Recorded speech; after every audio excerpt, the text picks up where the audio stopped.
And I just realized that I've been writing like 2 and then 3 numbers. And I'm like, this would be very weird to somebody who doesn't know. Oh, Number 435 is going down.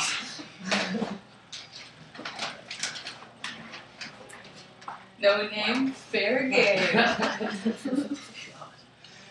Katie, Love not it. offensive. Again. You know how much I like I didn't mean that in reference to Corey. I meant it in reference to the food in the fridge. Oh, okay. Oh! Oh, I thought you were talking about the no name. Numbers are fine. But yeah, Holocaust over. Oh, you're so biased. It's gonna be fun. I'm gonna sit really close, so I'm sorry. No, I very can't cool. follow my block thing. Yeah, that's fair. I think that the only reason that Kristen could do it in the last debate is because she is flexible like a dancer. She is a dancer. She is a well, so she could like so she could like sit in Right. all sorts of positions with on the floor and be able to flow still, which I would not be able to do. I like fun on the floor. I like Oh, playing that's the tall. Okay. so you wouldn't fall. Okay. So we wouldn't fall. I fall out of my chair when I fall, so awesome. Alright. I'm sorry, can you give me the exact text of the resolution? Unless you're gonna read it. The United States federal government should substantially increase its salt power in Egypt. Is that correct? Yeah. No, it's partial power. Okay. You're like significantly, but Okay. Fuck your teams were neg. Actually, We Xavier. had 3 apps, so yeah. pretty much. Oh.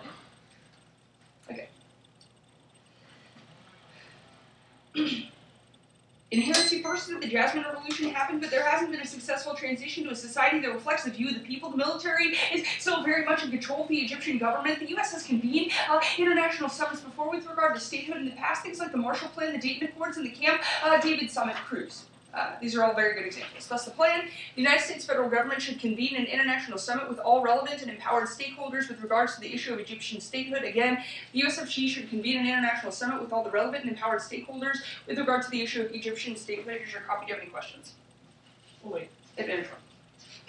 Trump's first argument is that there's a massive populist support right now for a new government in Egypt, but there's enormous threats of violence from the military that continue to stifle dissent, things like raping women and children, and demonstrating a culture of fear and a culture of control and violence that are violence around every corner. The military has frozen discourse by tricking people, doing things like creating false Facebook events and Twitter events saying come and meet and have a protest against the government, where when individuals arrive at the protest against the government, it's actually just the military there, and they kill all the people who show up for this fake protest. The U.S. is in a middle space between supporting the people and supporting Egyptian stability. Our complicated relationship with places like Israel and Palestine and a bunch of EU actors over disputes about whether or not Turkey should be allowed in the EU are all examples about how Obama is treading lightly on tumultuous waters right now in regards to statehood. Additionally, there are no international actors that can step in except for the U.S. and make a claim to assist in Egyptian statehood and the status quo. The U.S.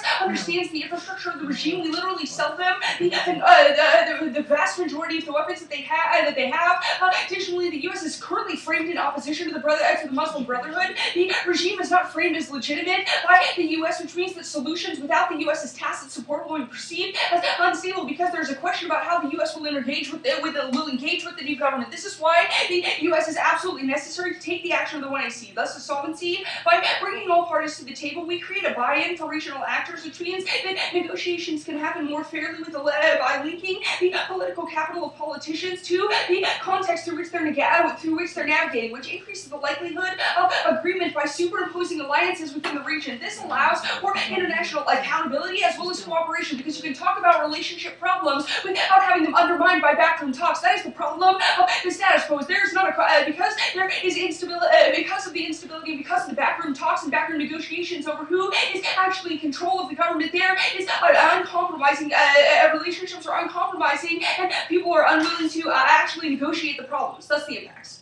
We think democratic transition is necessary to recreate a civil society in Egypt. Only through public-private participation and through connection between NGOs, individuals, and governmental officials are we capable of solving problems that are created through international development, through democratic transition.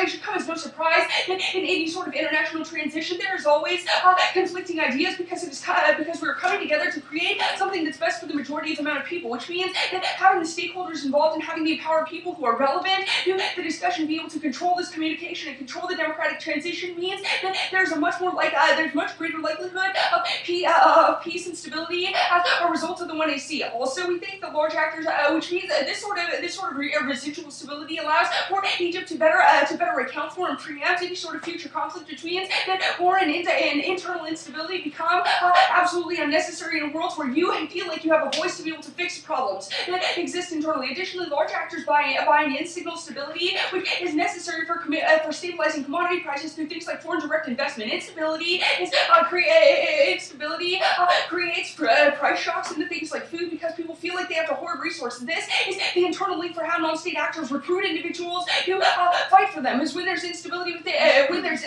then people have a drive to work for whoever is going to give them the greatest likelihood of survival, which means that non-state actor fighting becomes absolutely inevitable in the world for the status quo without the 1AC. Additionally, malnutrition is the driving force for cyclical poverty because individuals do not have enough energy to be able to work or get the education that's necessary to get them out of poverty. Also, the 1AC is necessary for Israeli relations because Egypt has been a key part of our relationship with Israel in the past. It is number one. When Mubarak was in power, Israel was our number one country that got international aid. But number two was Egypt. When we dish out funds to be able to create compliance between them, when we do things to stop things like the 8-Day War, we're capable of creating peace on a much larger international scale, which means that we're capable of resolving future interstate conflicts, which escalate to larger instances of violence and make war absolutely inevitable. That causes U.S. drawn because of security agreements. This leads to nuclear war because weapons use escalates in a world where we think that it's try or die to be able to protect our allies. Advantage 2. Harm's first argument is that nobody understands what Obama's doing with his foreign policy in his second term. He is the most violent leader that exists, but he is a symbol of peace in the international arena. Obama has not signaled the process through which he's going to solve international problems and has used different approaches in different situations, which illustrates his flexibility, but it does not illustrate his consistency as he works through local solutions. International communities are incredibly skeptical of U.S. foreign policy because they see economic development as the number one priority. Solvency is that the 1AC is a demonstration that Obama is willing to put self-determination and collaboration at the primacy of foreign policy. Egypt is a necessary signal because it was the largest revolution in the Arab Spring and it was the first country to create a transitionary government. This means that how this transition happens informs how other countries will mimic revolution in the future. This, and they think that they will have U.S. backing, then other countries are capable, then resistance forces are capable of taking more risks. The plan is a signal that the U.S. will commit resources to international conflict resolution. Also, it increases the ability of the U.S. to use smart power, which means that Egypt is a perfect example of how power within relations and how we work hard to control instability. The 1AC creates a spillover in other areas of foreign policy because the U.S. is perceived as a neutral arbiter of peace, which allows for more effective economic systems and collaboration. This demonstration turns the U.S. back to what made us powerful in the past. We think the impacts of the smart power is necessary to stop violence against oppressed people. The U.S. can not only ostracize, but it also gives us a good option for creating an alternative and transition from bad policies in the past. Bandwagoning is necessary to solve war because it creates coalitions between states with similar interests that can combine their resources to be able to ensure that these interests are met, which means that we create mutual economic interdependence that solve the war.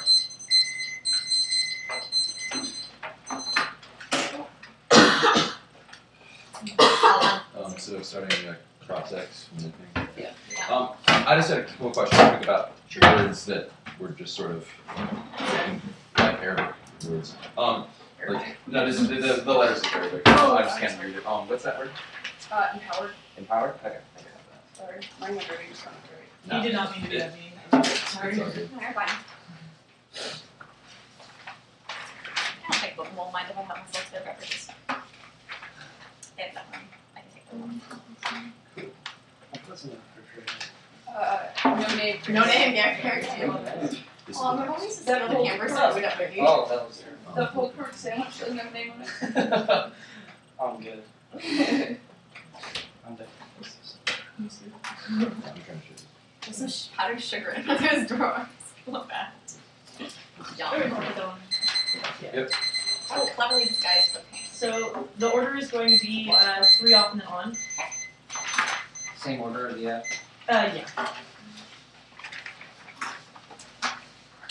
You're not going to need the top page. I'm going to make references to the inherency arguments, but they're not necessary until we get to advantage one. Just so since no questions in the speech, to say the status of any texts. We're all Always unconditional. Yeah, Well, I prefer you say it. For sure. CUI, No, I'm not. All over Hollywood's Unconditional Institute, Fair. something is over. Okay. I don't know. He's a dork. I didn't say that. Alright. Oh, and can we get a copy of text? Yeah, of course. I already have a copy for you. I'll just have to Thank read you. it first. Alright, ready?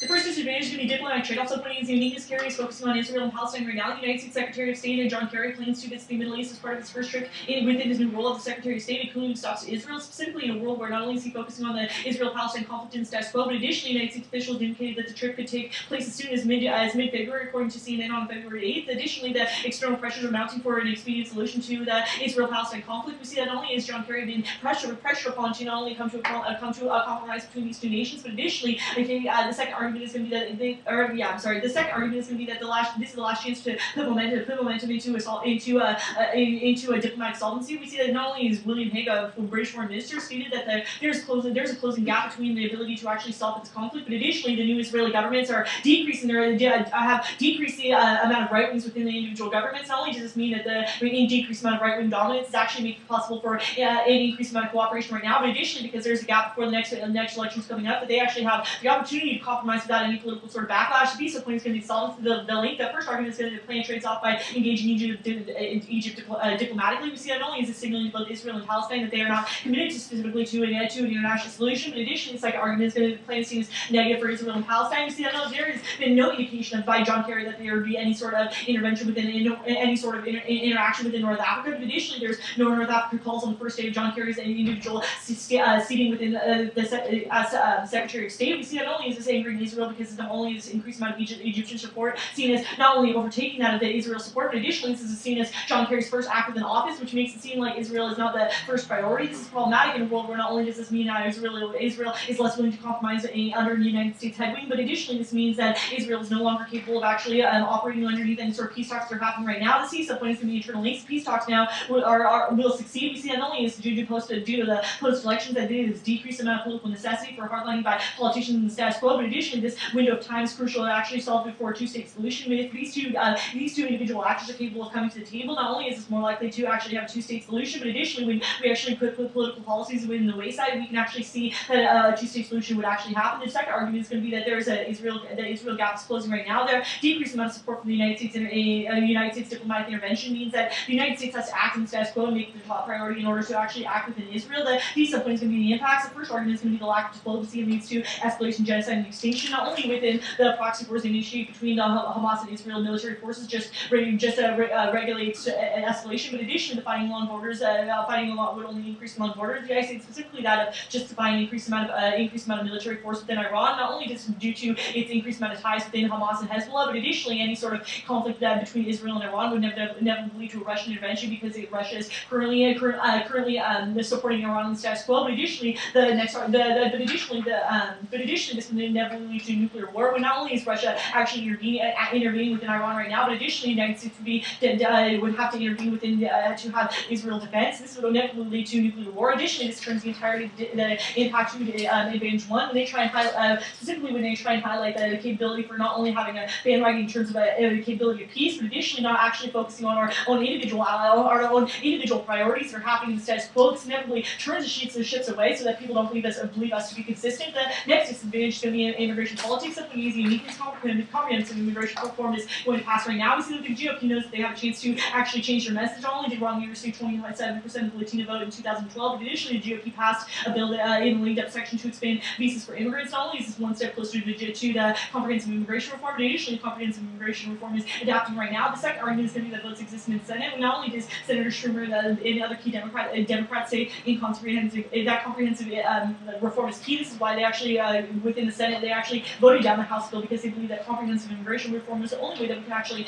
pass any sort of immigration reform in the future. The third argument is going to be that the bipartisan coalition that's currently forming in the House, we see that not only is that the increased amount of coalition in terms of the individual drafting of the bill makes it necessary to actually pass the bill. But additionally, the fourth argument is going to be that Obama's pushing for immigration reform right now. This means that it's top of the docket. Not only was it stated in the State of the Union address, but additionally it is seen as one of the highest priorities for the individual Obama administration. The piece of the plan is going to be linked. So the first argument is that the plan is unpopular with Republicans. Ron Paul and others voted Rand to. Paul. Oh, I'm sorry, Rand Paul and Rand Paul and others voted to cut aid from Egypt. But additionally, Jeff Flake believes that any sort of intervention harms Middle Eastern negotiation and self-determination. That the United States is routinely seen as trying to head these talks. However, it is seen as simply another means of just individual post-colonialism. And CISA pointed. Additionally, plans also supporting a Sunni like Muslim Brotherhood.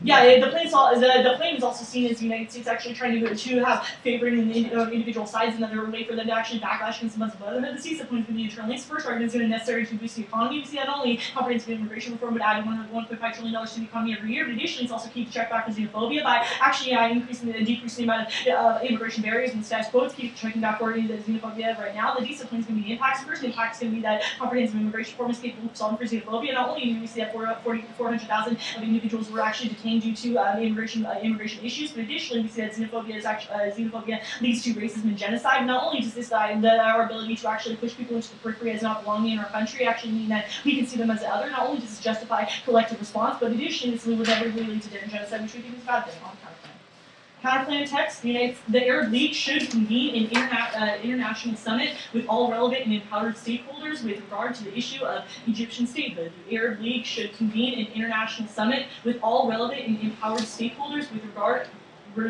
to the issue of statehood. Egyptian statehood. Egyptian statehood, sorry. The solvency. The first argument on solvency is a counterplan is capable of solving. Not only do we say that the international summit about Pakistan and India and weapons, but additionally, second argument is that counterplan is capable of solving because the Arab League has held summits about surrounding that Syria. So additionally, this is capable of solving back for the first advantage because capable of solving back for the first advantage. But additionally, we make the argument that regional recognition is always going to be crucial to not only international recognition, but international actors within the specific areas are actually capable of solving back for the recognition of the status quo. It's not only key to actually widespreading and spidering out this recognition that's happening right now, which is circumventing the entirety of their internal link arguments. But additionally, the counter plan removes the perception that the United States is co-opting the Egyptian government. The Muslim Brotherhood Sunnis are very anti-Western in favor of pan-Arabism. This would also mean that they would not actually say yes to the plan text. But additionally, the United States Summit would feel riots because it makes Egyptian leaders look like Western puppets. And now you can go to the advantage number one. Our argument is that the United States is not key. Not only does the regional, you can classify reasons as to why regional actors solve, but additionally, the United States is not key solving. Not only does the Marshall Plan just a specific instance of economic aid, but additionally, they just give reasons as to why they don't give any reasons as to why the United States actually recognizing is crucial. We argue that any great power and capable of recognizing any legitimate government is capable of solving back. But additionally, the next argument is going to be turned that the United States action is bad because of the feels post-colonialism. Not only does it make us use as the individuals within Egypt as our individual players in our international game, but additionally, this is also means the United States controlled dialogue within any sort of summit that would exist on an international scale. Not only was this impose Western views on the area, but additionally, this means there's a terminal no solvency on the ability for us to actually come to an ability for us to come to a conclusion. Additionally, on their impact level, I'm going to make the argument as to why it's key to Israel relations. The only argument that is important is that the stability within Israel's specific region. They don't care about Egypt's own individual stability, but additionally, you can go on to the advantage to foreign policy. And our argument is turned that the United States pressure in the past creates backlash on modeling. We worked with Libya during their transition with the leaders and became more radical between Al Qaeda and that of Tripoli. But additionally, this only makes it so that more people would only more people would react. Additionally, the diplomatic trade-off is a turn to this disadvantage. Okay. What relevance would the Arab League have in Egyptian statehood? Regional, ideological. We also are making arguments that the Muslim Brotherhood is a type of Arab nationalism that is in favor of an Arab state as a whole and looking at the problems internally. That's one of the reasons why the Arab League was founded originally. It was also something that existed during the Cold War when they were trying to leverage against Soviet and United States, great powers basically battling over influence in the Middle East, and they wanted to resolve their problems and their own democratic ideals. It's one of the reasons as to why the Arab League was created, was to create a regional understanding of not only the issues that exist there, for example, with the Egyptian movement, but also to have a proactive response that didn't require outside nations to respond. Sending everyone to Camp David just seems like it was a response to issues such as why the implementation. Yeah. Okay. So, I'm good. It's going to be the peace, then the immigration politics, then the Diplo trade-off, then the Arab account line. One more time, please. Yeah, I'm sorry, I was mumbling. Case, advantage 1, advantage 2. Okay. Politics, Diplo trade-off, kind of fun. Cool. Yeah, just hand me things when I get to that sheet of paper, okay? And then we're back up those. That's nice. Okay, we're good. Makes sense. What's our turn? You have to start right now. Extended advantage 1. Our argument says the popular sport is not a thing for the new government within the world status quo. The threats of violence are only increasing. This means that no skill is possible within the status quo because groups aren't capable of advocating for themselves, which means that local advocacy isn't going to be capable of solving. This isn't a reason. This isn't a no solve solution to counter and inverse ways. It's even another reason why we more systems solving arguments on our advantage than your no solve arguments. The United States is a key. This isn't true because this is true. The United States is key because only we have the power in order to bring other people to the negotiating table because we have the capacity to sell weapons, which means that they're more likely to cooperate with us because they think that there is a net benefit in order for them to be able to cooperate with us. In addition, the United States is uniquely key because we're the only type of people that have the experience committing international conventions such as this, such as the only ones that have experience in this area and are proven examples for us like the inherency move proved that this solves terms. The U.S. actively post-colonialism first is this breaks down post-colonialism because of the fact that we're engaging with non-state actors as well as local actors means that this type of discourse. In addition, people of activists within Egypt are calling for aid from the United States to indicate that this is what people want us to focus on what individuals within the place want to get. Oh yeah, U.S. is framed in opposition to the Muslim Brotherhood, which means that only a legitimate government would have U.S. backing. Only legitimate government would have U.S. backing. No propensity for post. It's only going to be worse in the world with the status quo. United States will backlash harder, which simply increases colonialism. I want to question the advantages that says the poverty, malnutrition, happening within the world status quo. They say that this is a unique impact to structural violence. In addition, it means age controls internally with your advantage because when structural violence happens in the region, it creates regional instability, which turns well, it is advantage. We'll get to the debate on advantage 2. First, you said the United States energy pressure creates backlash. This is a trickle class in both. The United States after military action attempts to go in with their guns, blazing out with hearts and minds. This creates backlash with people selling for terrorism. This full interview because we're people creating negotiating tables and interviews with the United States and RAS. We're crossed by advantage 2. This is the idea of smart power, which has changed. What the bomb invasion has done within the past. I also want to cross by the impact since we're capable of solving for database the advantage solving for other problems, how to solve the diplomatic trade argument, and this will solve comprehensive immigration reform because we're capable of negotiating with other nations to have official immigration policies. One immigration politics. First uniqueness. First one's not unique. European Democrats are cooperating nothing. It's the point of the Hegel nomination, specifically the Hegel nomination, is the fact that Hegel's the situation. Hegel's stance on Israel is the reason why the GDP has lost cooperation within the world status quo. It means we're not, don't have a coherent strategy in order to deal with them within the world status quo. It means the CARE's not going to be able to negotiate effectively on behalf of Palestine, and more simply, it's only going to infuriate Israel more. The next argument is that the immigration because followed by it said no one's cooperating. No, that's something they just said. Sorry. First, no one's cooperating with the status quo. The fourth plans for sequestration indicates no one's talking to each other. The next argument is the Papery's argument shows that Obama isn't cooperating with Congress, which means that those plans for cross-party alliance negotiations that happen in the world of status quo means that CRI is going to be a path. In addition, then the second non-unique is there's no bill on the table right now for immigration reform. Look, we need to go to one of two directions. Either some form of immigration reform is inevitable for the world of status quo. You don't actually any specific control links to what part of immigration reform is uniquely key in order to solve your impact, which means the impacts inevitably don't happen, or we say no, or if there's no immigration reform now, means there's no propensity for the one I see to trigger a link against it, means there's no propensity to happen. The next argument of the debate, you say the GOP is solving for the Western standing for beats with the immigration reform, Cross-Party beats will be given solving back, you have to the world status quo, without where the problem solved with the world status quo. You say that they have Wilson set across my law that the sequestration happens first. The next argument is then you say that bipartisan reforms are committing. You say it's not the top of the number. This is ridiculous. There's no bill in the House further with the sequestration coming in 14 days, as well as the Hegel nomination, which is closer, which means that they're all likely going to backlash on those issues, even if they do get upset. Next argument of Lynch first on the first link is no link term, no trade-off because it's not the top of because immigration reform isn't at the top of the case. It's going to be a long time frame. The next argument is Lynch in Egypt this Egypt policy unites the parties because they are concerned with the increasing polarization of the political parties within Egypt. This is something that both parties can compromise on, which means future cooperation more likely. Next, Lynch with the problems like the plan because right now we would have to focus on taking away military assistance from Egypt and cutting down on that in order to be able to stop human rights violations. This plan is a way to do this, which means is different way of engaging with this, which means we're going to be able to which means we're capable of solving which means we think that capable of solving for bipartisan cooperation. The next argument is when the random bomb to power called problems will behind because the one I provide a stronger national base means they're going to compromise on immigration reform. Next, in terms of links, there's literally can be no reason why this boosts the economy or xenophobia. We say that high-tech industries are key to the economy and the immigration policy that you're enforcing don't have the same thing visa policy we've solved this in the past, which means that there's no propensity to do this. And economic class doesn't lead to nuclear war because when we decreases our the level of consume things, which means that we don't have to many needs. Anti-xenophobia, there are multiple alternative causalities to xenophobia, such as racism, or such as the fact that people become across the border, crime rate.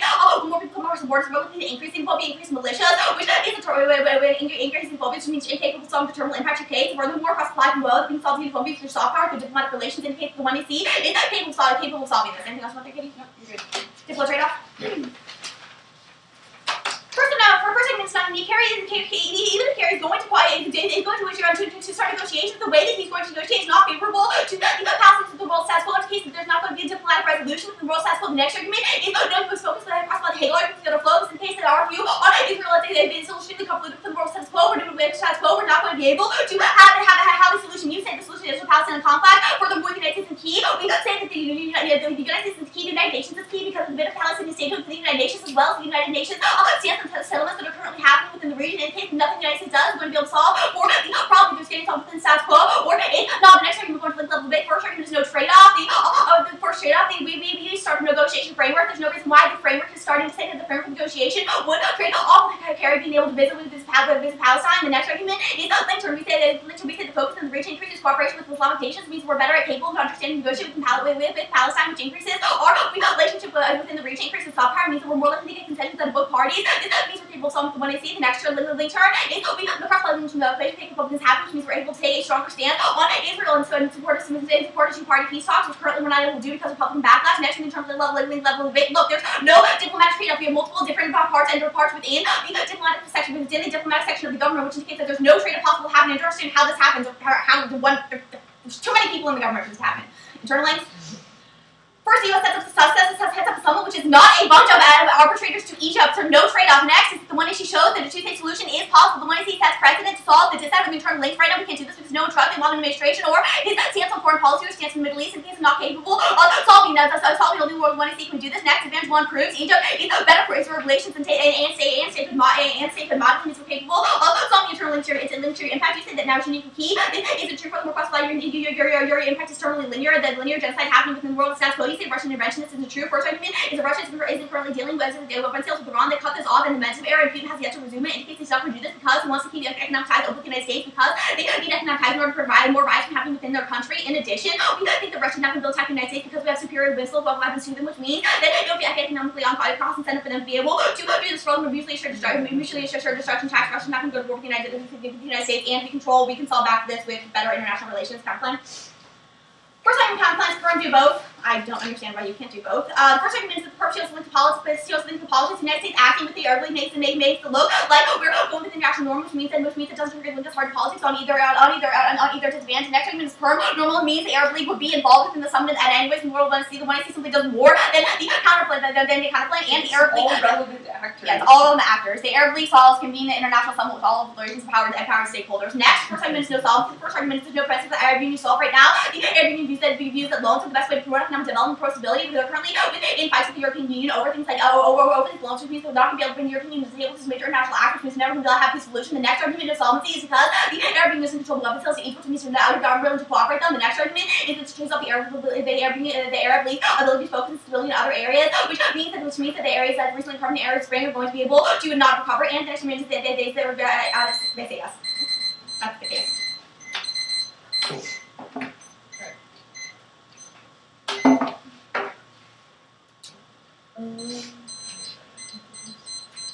Your first argument on the immigration politics, you made that argument again on the diplomatic trade-off, right? When you made the non-unique Hegel, the GOP block. Yeah, that's Can you explain that argument? The GOP blocked the Hegel nomination. One of the main reasons they did that was because of Hegel's stance on Israel and on Palestine. The two parties can't come to an agreement, which means that no negotiation is possible with the more of the status quo. Right. Sorry, what a process.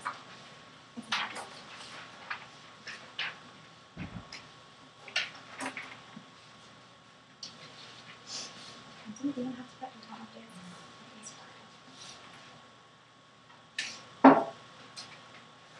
What is the United United States do Actually, real quick, actively... sorry, on the kind of plan, what was your EU argument?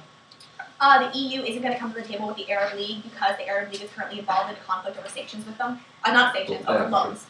They're currently suing them for or trying to take the loans that the EU gave them to the court because they said it was unconstitutional. Okay, cool. What will it be? Alrighty, it is going to be politics. Politics. Sure. Yeah. We'll do politics on top, followed by the case in order, followed by a new sheet, counter plan, and then this add on the bottom.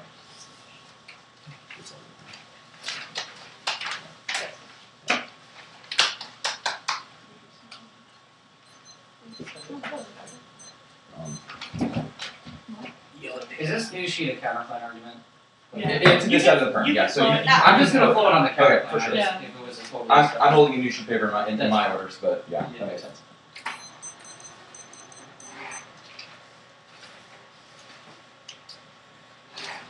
Alright. Is anyone not ready? On policy, we send their first argument how they're already inevitable but GOP back to status quo. Also, their second argument how there's no bill in status quo, meaning that's no next argument. Also, you can send on the internal info, there's no alternate cause out as in meaning that never permanently solved for this. There is no effect on this sheet of paper. Their link terms only create the possibility of a bill that they say isn't written yet will pass. Also, they say that alternate cause out as the bill never solves no impact for anyone on the case. Their first argument is that popular support right now is only gonna like means that the United States is key to solving. Our argument is the plan is still going to draw all the relevant actors of the plan. We necessarily draw back indicating popular supports on grassroots and Egyptian politics means it has no impact this position means that the popular support on the grass level which can't solve now means that the account can solve this just as well as your Afghans. We're drawing the exact same people to a new side of the second argument. We make those that or the second argument make those how you said is more likely for them to come United States to take their weapons. However, there's no net impact is our argument first of all because Morsi is already trying to like that only just turns your own position because in order to try to negotiate with more weapons just makes Morsi seem more loud, more likely the militant and less likely to compromise with the people he's trying to who are like riding the streets. The next argument says there's absolutely no uniqueness to weapons right now because the United States is already giving them only risk any sort of compromise just makes Morsi look at the United States and just co-opting again, which feels any sort of disadvantage for making on the counterplan. Next, you say turn this. These only you say this breaks down post-colonialism because it creates a new discourse. Our argument here is sticky power checks back the United States' history of engaging in soft power and hard power and combining them in certain ways to gain traffic within its own relations. This is what Joseph Knight specifically talks about in his international relations books. This means you don't have any potential to solving court wars exactly as historically application of this. We only gave Egypt's Abdul Nasser the ability and the funds to build the Aswan Dam. Then we pulled it later because he recognized China. That is exactly your plan. Is what you're doing is engaging in some sort of diplomatic pressure in order to try to get concessions as quo. However, when Egypt does something like we pull the plug, that means you're only trying to entrap them in their own system of power. You don't engage from the post-colonialism. Second arm is that your post-colonialism discourse is solid, trying to only allow the United States to continually re-emerge and trying to control other actors. Destroying the pan-Arabism, the Sunni Muslim brothers who want means you don't have to prevent them solved. They never actually going to compromise the case because the only reason they are lefties are hardliners right now. You are trying to solve back for people who are ideologues, not pragmatic politicians. You don't have any potential to solve this. Only Arab nation solution within itself can solve back for this. Next, on advantage number 2, you concede our argument how the United States already has Libya within Libya itself tried to profit the rebel government. All of that led to more backlash and not Mali. The Al-Qaeda flag was hung over the capital in Tripoli. It means you have absolutely no frenzy to solve the status quo. You're only arguing to say there's going to be somehow there's going to be a decrease in guns. You're going to have work with people's hearts and minds. That is only this facade. Again, you can cross our arguments how sticky power checks back. Historically, the United States has no that Israel able to solve back to sort of pan-Arabism in the Middle East right now. In each case, once July, we'll go to the counterplan now. Or sorry, yeah, counterplan. Where'd my new sheet go? Here we go. The first disadvantage of the permutation is imperialism. Our first argument right now is the Arabic legitimacy behind the status quo. The first reason why this is true is because they negotiated more sanctions against Syria, indicated they're only taking leadership right now in this issue where the Western powers are sitting back. The next argument is also, you can concede our warrants, but how they negotiated settlements between India and Pakistan over the creation of nuclear weapons, meaning they have legitimacy behind the status quo. These ones are links. We tell the United States and the Arab League both holding separate summits is only going to lead to conflict of interest, meaning the United States can continue to draw people away from the Arab League, indicating they have lost legitimacy because all your arguments on cases why people are going to compromise on weapons is another reason why everyone just going to not go to the Arab League's part. They're going to go to the United States ones, indicating that the Arab League's going to look pitiful and really weak. Cease internal links number 1 to this collapsing sort of sanction efforts on the side right now is necessary in order to give the rebels the advantage, stop the bloodshed. Second argument says this turn is only going to lead to an increase in the heartland of Sunni brothers and brotherhood, trying to increase pan-Arabism. Only hope for pan-Arabism success right now is the Arab League. Any sort of risk you completely collapse, it means you're not going to get concessions to internal defense or internal solvency out of case. On to the permutation problem, you say that normally means the Arab League's going to get inevitably involved. Our argument, response to this argument, the first, we tell you all the same relevant actors are within Egypt specifically. You cannot cross crossbow as others the world actors out of the block, which is completely abusive. And the ammo, the second army to the normal means is not Egypt, because last time we had someone specifically within Egypt. This does not include the Arab League. The other countries in Levant and Iran specifically are not going to be necessarily invited to this position. You know, I've been invited to the parish. Only give me historical examples when this would happen. The third argument is we tell you the placement of these summits are going to be different. You hold the summit in Camp David. That is not where the Arab League is going to be meeting, though, which means that everything gives me a drawback between wherever these people are going. Next, you said the European Union is not going to be able to come to the table because they're not going to meet the Arab League. You give no warmth to this position. You tell the European Union is already taking a hard stance to consider the status quo, indicating that they probably also come to the Arab League and comparatively better than the United States. Also, you said the Arab League right now is going to control weapon sales. That doesn't answer our specific argument. You can send number 3 or number 4 right now. We'll tell you that the United States doesn't get involved and continues to look like a co-option in the movement. This only that you're arguing how the Arab League is going to be like how the Arab League won't solve for weapons is in the re-entrenchment of the same position because the United States is going to continue to co-op by just saying like threatening, hey, we'll pull away your weapon deal. However, that only continues to re-entrench in the sticking power of the United States. On to also you can send across how it solves 100% case because they are really good at holding settlements in the past, particularly in Syria and India and Pakistan. It means they can solve the violence in the app. Difficult trade-off. Your first argument is not unique because Kerry's engaging in negotiations right now is absolutely irrelevant. We specifically say right now because the transition between Clinton to Kerry means the United States diplomatic efforts are specifically being spotlighted right now. Where we direct our soft power is drawing the attention of the international community. People are going to be responding to that. Next, our argument that Kerry's right now focusing specifically on the Middle East, not on Egypt. Means you have absolutely no response to this. You, secondly, you say the Middle East is going to the Middle East. People are focused on the United States for confirmation of Hegel. Arguments turn this. Only the reason why Hegel is being vetted right now is because of specific opinions on Israel and the Palestinian statehood solution, indicating that Hegel's firmly being vetted and all the pressure being put on him is laying reaffirming the fact that the United States is focused in the Middle East right now. That is where the U.S. politicians are focusing. You radically divert this by creating a starting new power for the government. That second army, you could send the Yankees level to say the last chance for the Israeli state solution. You give no defense is why right now is the only unique time we're winning on time frame because Israel politicians are not going to sing in backlash or more willing to compromise the status quo. Thirdly, you said the United Nations is key. However, we argue that there's absolutely no trust in the United Nations right now, specifically because their settlement deals with Kosovo only allowed for they try to create say like protected areas for specifically like Muslim minorities. That didn't last. So everyone, the UN peacekeepers actually did fail and we did not solve this out left for genocide in Kosovo, meaning they're not completely be trusted. Next, also Kofi Annan's peace proposal in Syria was not solved. Only the Arab League was able to actually solve back this by working within the Middle East relations itself. That is consistent narrative we're telling you about the entire debate. You're trying to appeal to more Western imperialist actors, not actually engage out of this offense. And on the link level, virtually there's no trade-off because it's going to be strong like there's like people can there's more people in the government. Our argument, first of all, is perception just checks back. We argue simply the United States Kerry being drawn from one summit in like Camp David and also his the Secretary of State's focus is what's really key on this sort of trade energy contentions. Number one, we say the signals to Israel and Palestine that they are not irrelevant. You're conceding all that sort of perceptual arguments will make crosses arguments indicating you're not going to get out of this disadvantage. The second argument keeps on the settlers. We tell this scene already seen as us putting Israel and Palestine on the back table and how also Israel's going to be less like a compromise and the only thing that the time one focus indicating we saw 100% risk of this disadvantage and 100% the link. Next, you say the Islamic nations are going to get their soft power are going to use anti-Semitism soft power to get concessions. Our arguments they know our soft power concessions are lie. Abdullah Nasser walked around all U.S. soft power concessions in the past. That's why the Suez Canal crisis started because the United States pulled it's the S1 down like they're trying to suggest that we're going to do with military concessions right now. You only allowed for the invasion of the Suez Canal. That's exactly what happens when the United States only emphasizes on soft power because people know it's a lie. The next argument you say there's no power. You say turn is going to lead to an increase in stronger presence on Israel. Our arguments only link you back hard to the disadvantage because any sort of risk we have a stronger stance in Israel means less like a compromise and often probably make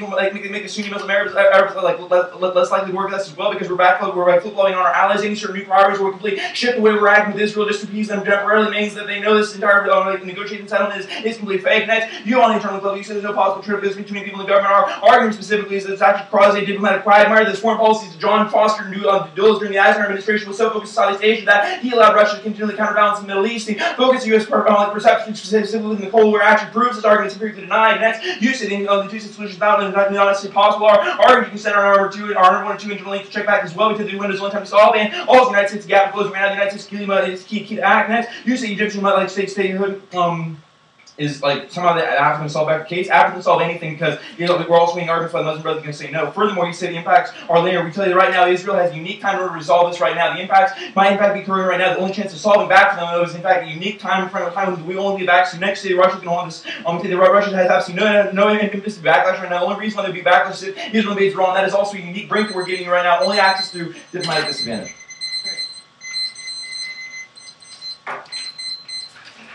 Great. So.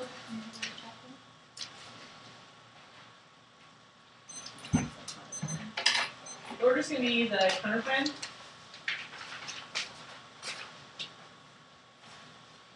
Counterplan, advantage 2. Diplomatic trade-off, advantage 1.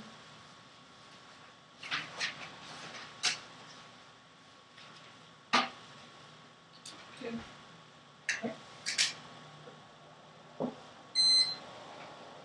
You would not, right?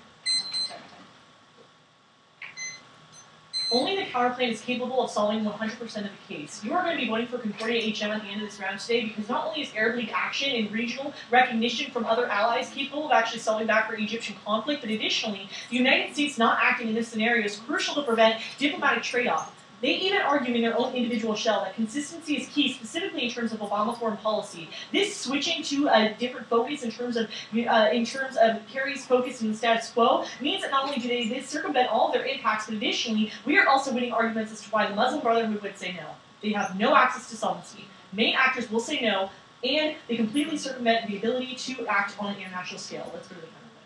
You can extend across a disadvantage to the counterplan about how Arab League legitimacy is high now, but additionally how the United States and Arab League action would inevitably draw away the ability for the Arab League to act in this specific instance. But additionally, you can extend across our arguments as to why the Arab League is not normal means. We tell you that the all relevant actors portion of the plan text is specifically that in Egypt. Not only if you vote them on this argument would this be seen as a case shift, but additionally we tell you that this makes a permutation illegitimate. But you can also extend across our arguments as to why this would inevitably lead to United States co-option. Not only does this mean the Muslim Brotherhood would inevitably say no, which means that they have no access to advantage one solvency, which means that they are not capable of solving for stability right now. Additionally, we will give you the reasons as why it solves 100% of the case. It solves 100% of Obama foreign policy because it's seen as consistent because Obama is not active. Inaction is the best case in this circumstance. But additionally, we tell you it solves for advantage. It solves for advantage one because it makes it so that that regional actors recognize a stable government, which means that we can actually have the ability to have a stable government in the future. Advantage two. This is literally the only shit paper they're capable of going for. Is arguments as to why the United States is key. Unfortunately, they don't give you any reasons as to why United States key action right now is crucial to our ability to have foreign policy. Specifically, under their first argument, or their second argument under the uniqueness level, says that consistency is crucial to our ability to operate on the international scale. This is what all their arguments hinge upon. Not only does our dissent turn the entirety of the internal link level of this position, but additionally, we tell you that this would never lead to backlash on an international scale. They try and say that they're going to win the hearts. That Tripoli was just a circumstance of winning hearts and minds. But we tell you that a United States and Western interaction in these specific conflicts make it so that other regional actors backlash against them. Additionally, we tell you on the impact level, we are circumventing all of their impacts. Let's look into the diplomatic trade-off. We are flat out winning that not only is the focus on our current focus, our consistent focus on the ability for us to not only focus on Israel right now, key to our perception in the region, but also it's key to their internal link level on advantage two. The arguments that matter the most is not only is the number two argument about how this is a last chance to put momentum, but additionally all of Megan's arguments do not matter in a world where all of her link arguments rely on the fact that we are putting in individual arbiters. Not only do we tell you that this is empirically proven, but additionally we argue that this is on the perception level. This is the conceded number two under our link, that the plan is seen as negative by Israel and Palestine because it is a refocus of our foreign policy. This is devastating in a world where not only does this refocus mean that we are not capable of solving back for Obama legitimacy that they try and talk about in advantage two, but additionally this means that no one's ever going to bandwagon with us in a world where we are not capable of solving for international conflict and we do not stick to our original priorities. This means that we get full access to our impacts of both diplomacy, escalation, and genocide, and extinction, and we are controlling the internal link to their advantage two, devastating offense for the negative team. On advantage two. The only arguments that matter here, not only do we tell you specifically about how regional actors are key to actually having popular support, but additionally we tell you that there's no impact to the United States. Not only do we tell you that the United States would be more one-sided in these circumstances, but additionally when the United States is actually convening the meeting of the international summit, this is not only seen as the United States having their own individual invisible hand within this scenario, but additionally the only way that we can actually solve back for this is through having a pan-Arab solution.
Advantage 1, counterplan,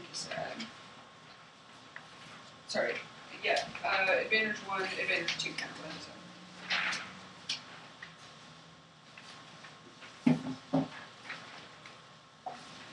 counterplan, or No, that's last of the second class on the counterplan, but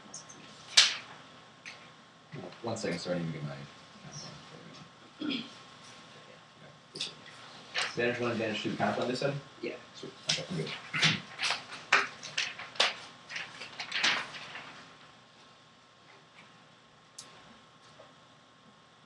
Dissent doesn't have an impact at the end of the debate. The 1AC independently outweighs the any residual impact of a dissent between a 1% risk of the U.S. being involved in a statehood negotiation. Proves why the proves why the U.S. is a superior, why U.S. action is a superior option to the counterplan.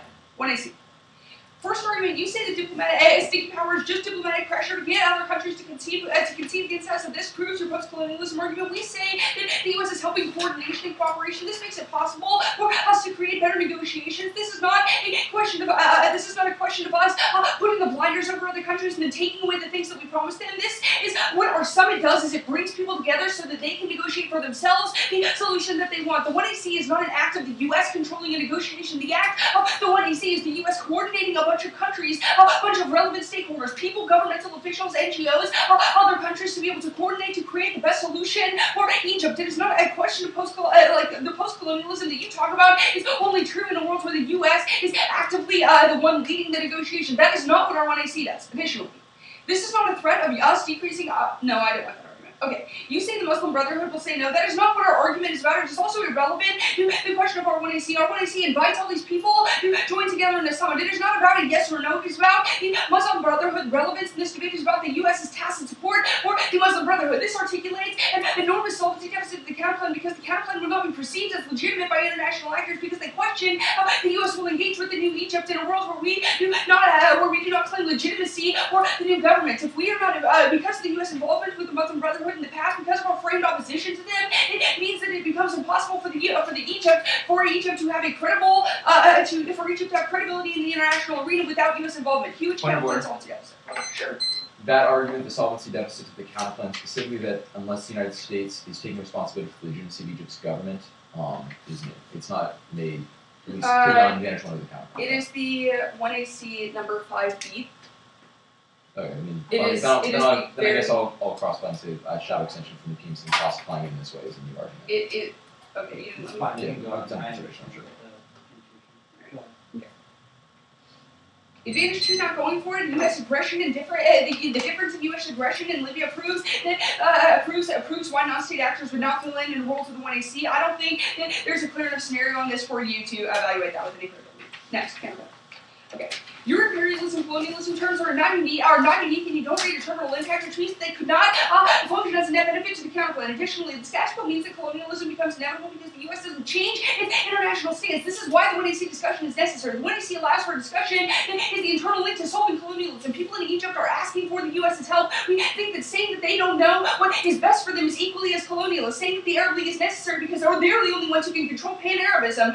Additionally, we solve rights abuses in Egypt when there is, which is good and outweighs colonialism because, as per the 1AC, we're capable of solving rights abuses by having individuals who lack a political voice now be able to come to a negotiating table to be able to argue about what they want in terms of a state. Additionally, the imperialism dissent with permutation. The Arab League is embedded with imperialism because of their association with Western actors. They are part of the system too because they are organizing in the region around Western wishes. Also, okay,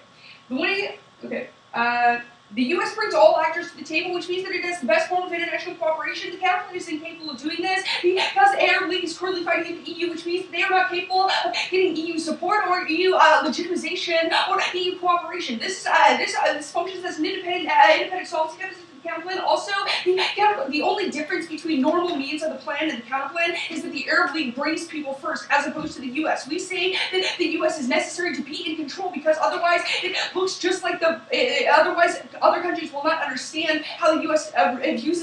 views the understanding of New Egypt with in terms of our opposition to the Muslim Brotherhood. That argument has been on the decide. You say Europe will come. Oh, yeah, Europe won't come in a world of the counterplan, but they will come in a world of the 1AC. Okay, impact level of the design. non-articulated impact coming out of the dissat, which means that a 1% risk of us solving, which means that a 1% risk of us solving the 1AC means the counterplan is not net beneficial against the affirmative. We say that the dissat impacts are inevitable because without a summit being set up, there are no other conferences in which the U.S. can act in a situation where we're capable of solving this sort of statehood problem. We say that the 1AC sets a precedent and increases trust in Obama, which means that it's possible to solve statehood conflict in the future. You can see arguments that say that us putting diplomacy into the instance of the 1AC, that Egypt in particular is necessary to create a creation of statehood model that is capable of resolving the Palestinian-Israeli conflict. That is an argument in advantage one that internally linked towards your dissat. This means that your dissat becomes absolutely inevitable. Additionally, the perceptual links to the dissat mean that it is inevitably triggered, which means that the dissat is not reverse causal. It is less probable than the 1AC impact standalone, which means that there is not a reason why we are incapable of doing one and the other. There is not a diplomatic trade-off. You have not articulated why we would have to, why a perceptual trade-off is sufficient for for making it impossible for us to solve the statehood conflict. We have enough people to do both. Yeah. Yeah.